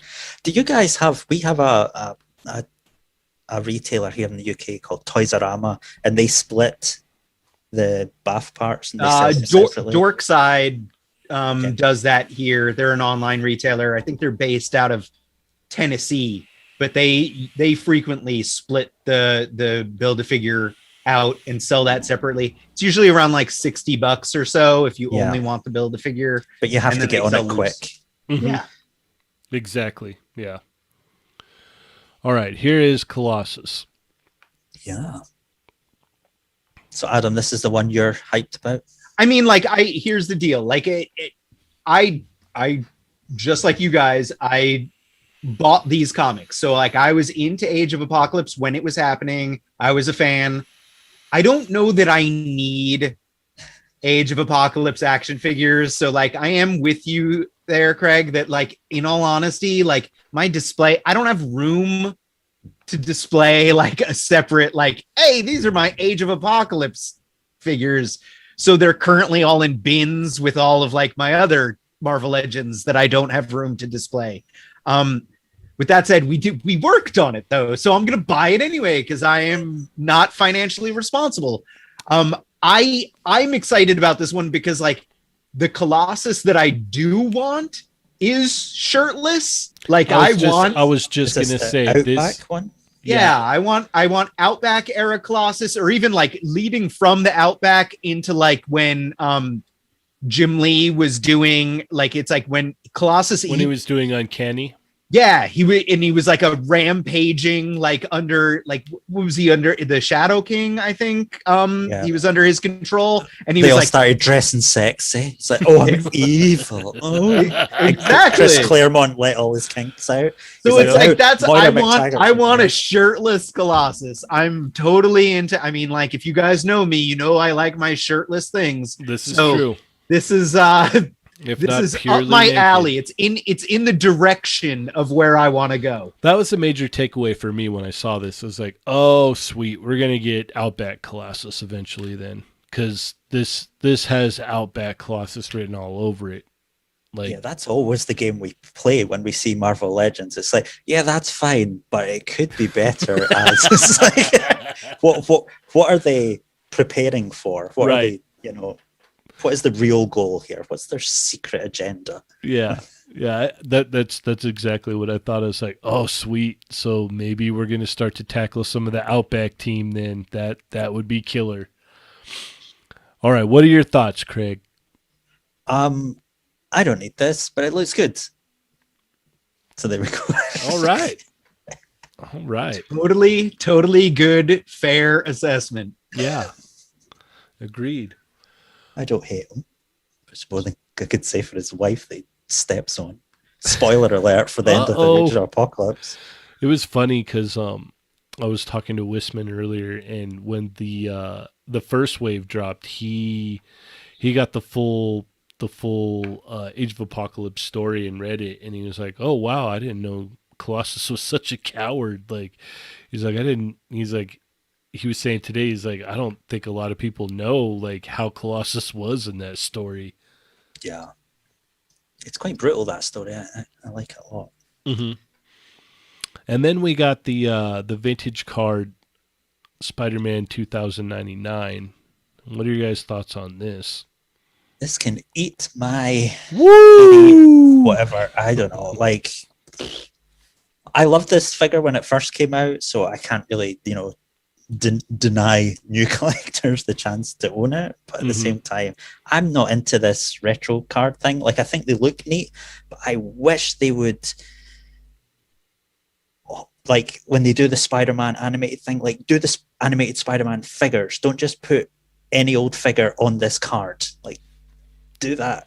Yeah. Craig, do it right. I want to be your Padawan learner. I love like your outlook and your money saving. It all sounds great to me because I pre-ordered 2 of these. Oh my god! And I have at least 2 of the original Spider-Man 2099. It is another one we worked on, and I know for a fact I have one on display here and I have one on display at work.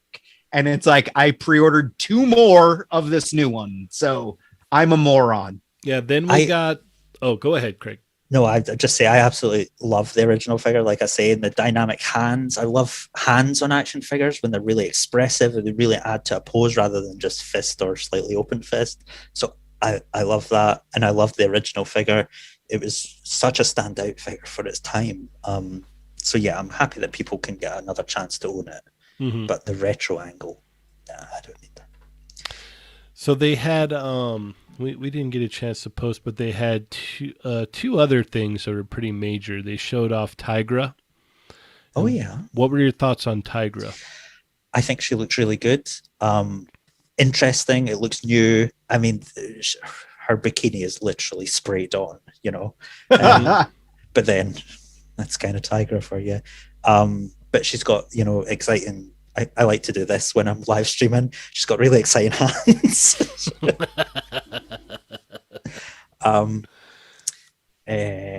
Yeah, and her hair is sort of fanning out. She looks angry. You know, it looks like a dynamic figure with the double jointed elbows, which I'm glad to see. I know they're kind of against them, or they've got something against them. I don't quite understand it. I'm glad they're like, okay, why don't we just do it? Well, Adam actually has the answer to that. Oh, I mean, like, I don't want to speak for other people, but I do it anyway, because that's how I roll.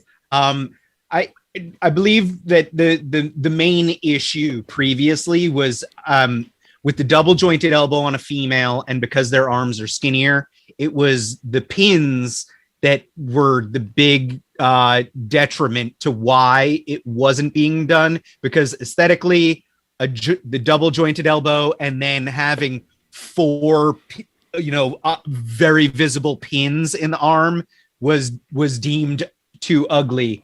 So now that they're doing the pinless stuff and it's a new way of manufacturing, that's no longer a point. That's not so.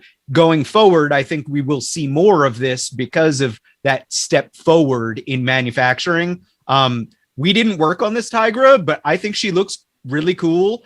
It's crazy to me that I think Ryan Ting posted like a close-up picture where she has some, like, her body has sculpted fur detail on it too. It's a little subtle, but it's there. So obviously that's going to limit what this can be reused for moving forward, but there are definitely some thoughts that spring immediately to mind for furry chicks that this could be used for. I know Dwight had said in an interview before that they were working on a body for that to do, Tigra, Wolfsbane, Feral, Hepzibah. Yes. So hopefully we'll be getting all of those down the road. And then the last reveal that they had was he showed some blonde hair thing. I don't know what that was about. That's Megan from Excalibur. Oh, she goes by Gloriana these days, I think. Is her new code And name. then we're gonna get a new Lockheed, which looked really nice. Hanging out on Excalibur, so I don't know. Kitty Pryde's best friend. I mean, who needs that? Boy, you and Lockheed would have some amazing conversations, huh? Yeah. I wouldn't speak to it. Talk to it. All right. Well, we are about out of time, but I had promised some giveaways, so I need to give this stuff away, and we can head on out. Yeah. So first, really good giveaways, people. Jeez. So anyone that's left, I see Gonzo, leaving, you should have stuck around. There's some good giveaways. Yeah, first Somebody off, DM him to come back. yeah. First off, we're gonna give away Craig's favorite character. Moira second favorite.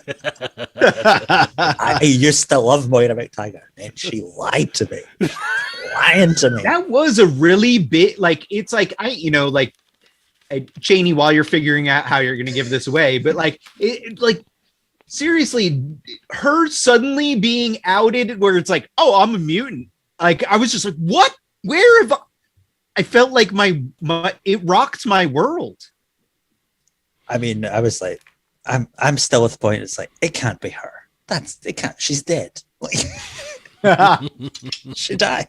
How is she alive? Also, how is she a mutant? I don't get it. Anyway. All right, let's go ahead and I'll ask a question, and then after I type start in the chat, then you guys can answer said question. How does that sound? Does that work? Okay, so everyone, there is some lagginess and stuff going on in the chat. So all you need to do is just keep your eye on when Cheney types start. Type your answer as soon as he asks the question. If you have the answer, type the question in your little chat box, and then wait until you see Toymigos start pop in, and then hit the enter key right away. Like that's your tips and tricks, and it is going to be how it shows up on our screen, not your own personal screen, how it shows up on the screen that is like literally right that we see, that everyone else can see. So that way if we screen grab it, it's like that person, the first person that's on there, that's the winner. So it's a fix, is what they're explaining. That's what everyone thinks. And it's like literally, Janie's giving away he's giving away a major blood. It's not fixed at all. This is crazy. It's so nice. All right. But everyone's going to be like, it's fixed. All right. First Ernie's question. other accounts. What was the first custom that Craig showed off on the stream? What was the first custom that Craig pulled down off his shelf and showed us on the stream? And all right. Start your engines. Yep. I have. Oh, there it is. Was it? Yeah, the first one he pulled off. The first prize is Moira McTaggart. Marvel Legends Moira McTaggart. Yep. Yeah. Oh, the illiteracy in your chat big was strong, I have to say. All right, 796 Studios. You win a Moira McTaggart. He can jam so many stands up inside that Moira. I mean, this Spiral, she has permanent damage from having wire things jammed up her. Various places. Well then. All right, next giveaway is going to be for the cozy and the buttons here. And this question is going to be, let's see here. Let me think a minute. Speak of delayed, Cheney said start before the question was read. What? I don't know. Well. I waited a while. All right. Let's see. So the next question is going to be, what was the first figure that Craig showed off in his haul? Oh. What was the first figure? I think I remember the answer to this one. That Craig showed off in his haul tonight. And I'll count. And you have to say her real name, not what he called her. Oh. Oh, I just gave a hint. You did. All right.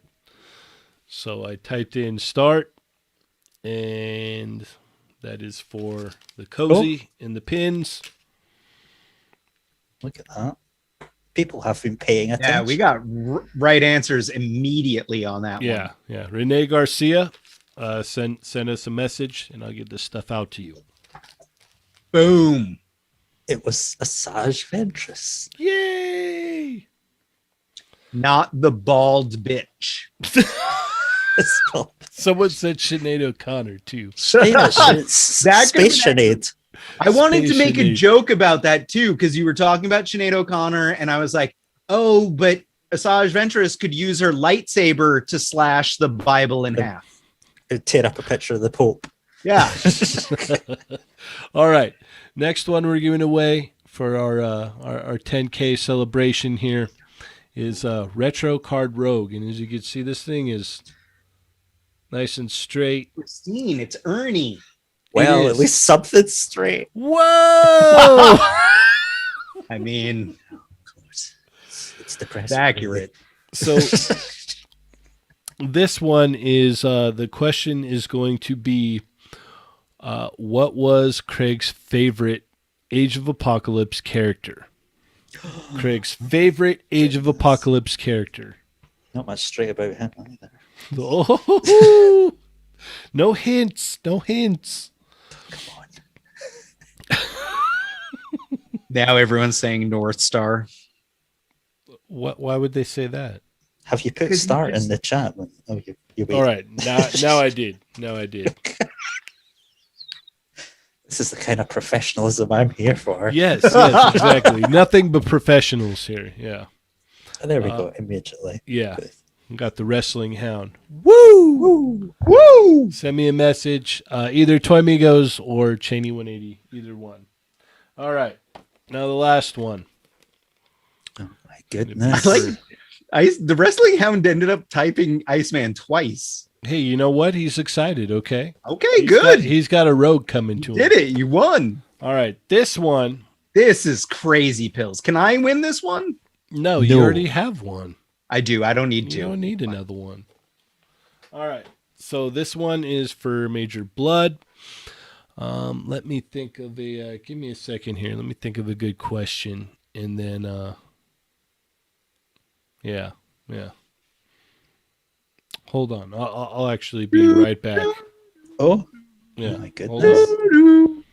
You guys entertain the audience. Well, the pressure. So yeah, Craig, what do you want to talk about then? Oh my goodness. I don't know. Well, what's the on your shelf there? Is that your guts display you've got? I do. I have a big Berserk display. I have the brand of the sacrifice tattooed on the back of my neck too. Means nothing to me, I have to say.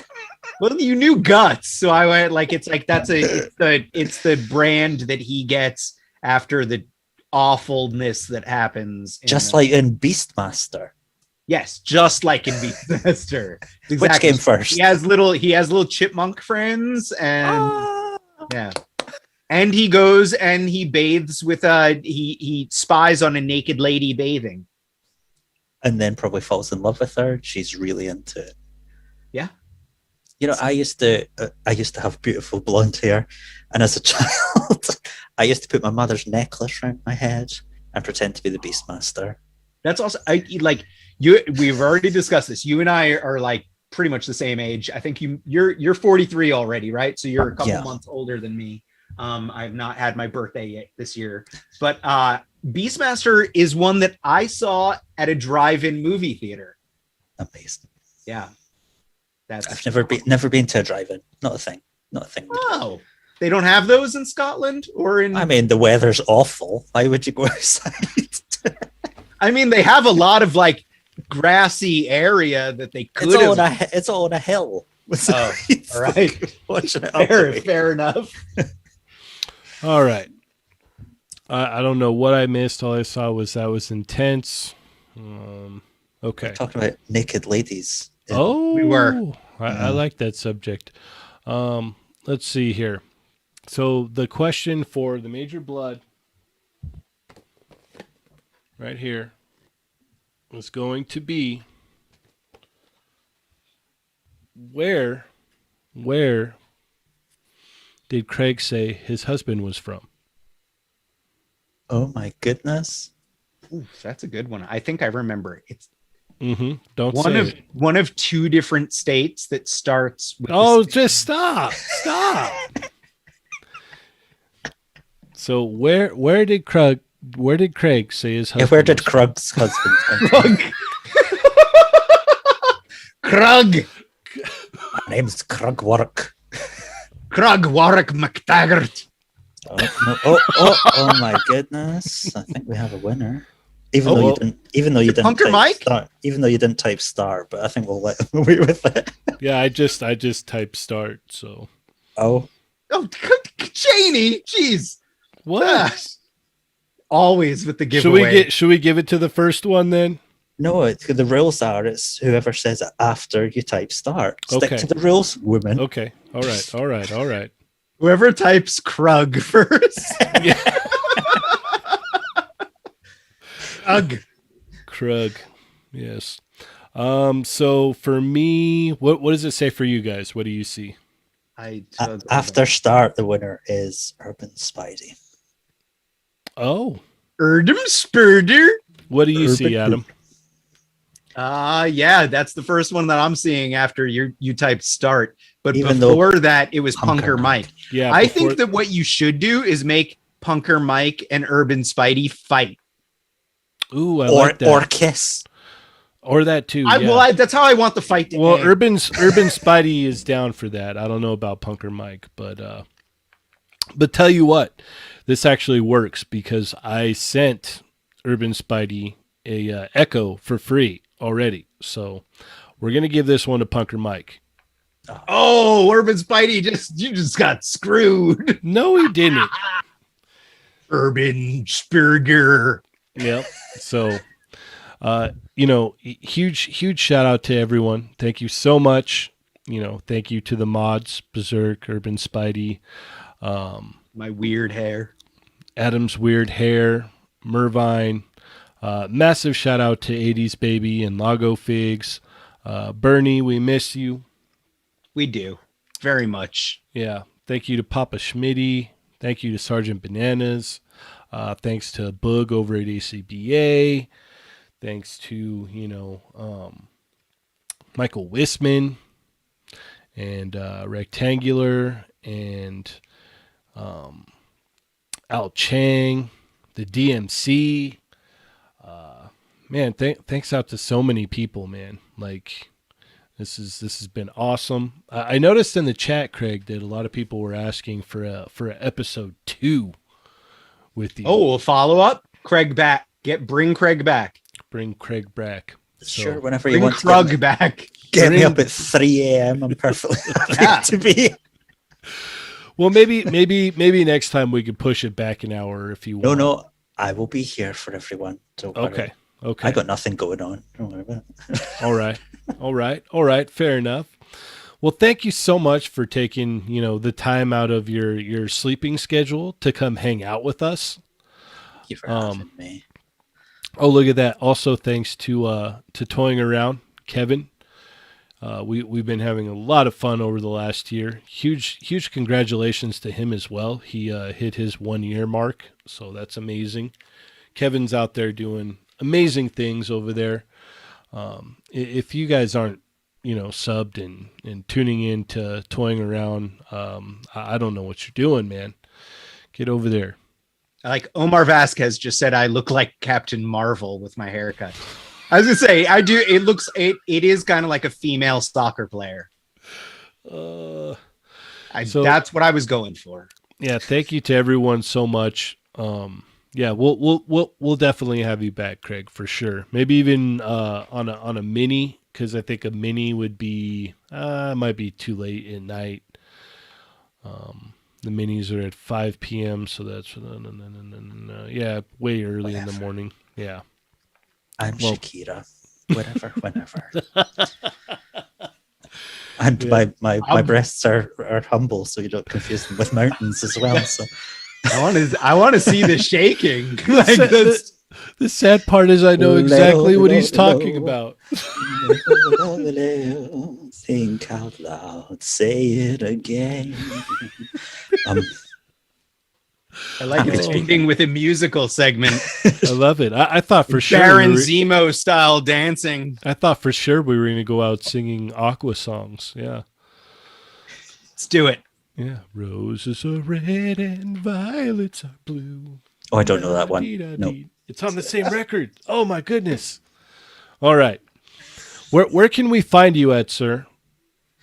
You can find me by Googling me, Craig Warrack, and I turn up all over the place. Hopefully not my professional stuff will turn up there. I don't want you haunting me at my work. But you can find me on Instagram at Craig Warrack, or you can also find me on YouTube. My channel name is Warrack.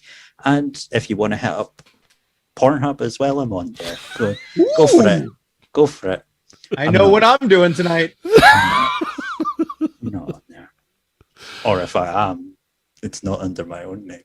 Oh, that's for your Lady Deadpool review, right? Oh yeah. Adam, where can we find you, sir? I'm playing with myself on Pornhub. I bet he is. You mean Cornhub, right? Pornhub, yes. All of the corn. As always, I'm Cheney180. You can check me out on Instagram. The playback will be available at 8 a.m. Pacific Standard Time, so be ready for that. Check us out on Instagram. I don't know if you heard or not. We hit 10K. I know it's not that huge of a thing, but it's a big deal for us, so we're celebrating. You can check us out on Facebook. Hop in the Discord. I know the mods have already posted the link there. Huge shout out to Ronald Ramos, man. He is the primo, like Kevin calls him. Love that man. The Discord, Facebook, Instagram. I think that's about it, right, Adam? Yeah. Obviously, tune in on Tuesday for our next Quickie Mini. And then we're going to have another very special guest next week, which we will tell you and tease or we'll tell you on Tuesday. We'll straight up tell you. We will tell you. We will tell you. I don't know the difference. I'm so bad at this. Yeah, you're horrible thing. At it. Yeah. I'm like, I'm going to tease, and then I outright say things. I'm dumb. Yep. Yeah. I'm here for my looks and terrible haircuts. Yeah, we still have drink cozies available in the shop, so head on over to. And you can put them on other things too. You know what? Yeah. My drink has become slightly warm, and I really don't know how to solve that. Is there condensation on the table too? You can really struggling to hold it. Yeah, so slippery. Yeah, you need one of these. But where can I get one? They ship internationally. Oh my goodness! Even to this third world country. Yeah, you have to send me your mailing address. I'll send you one out for sure, Craig. I'm not that desperate. I didn't ask if you were desperate. I just said I'm going to send you out a drink cozy so you can keep your drinks cold. Thank you. We want to make sure that you do good, be good, drink your water, amazing style, because we do know that you have to fight the Kurgan later. Mm-hmm. Absolutely. Still, I'm sticking with the Highlanders. There can be only one after all. Yes. Princes of the universe. Well, with that being said, thank you everyone so much. It's been a great show. I am Cheney180. I'm playing with myself. And is it me now? Hi, I'm Craig Warrack. Bye.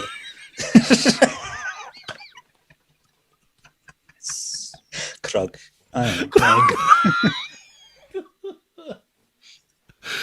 Making Cheney laugh. He can't even end the show. Yeah, and with that being said, remember, guys, they're not dolls.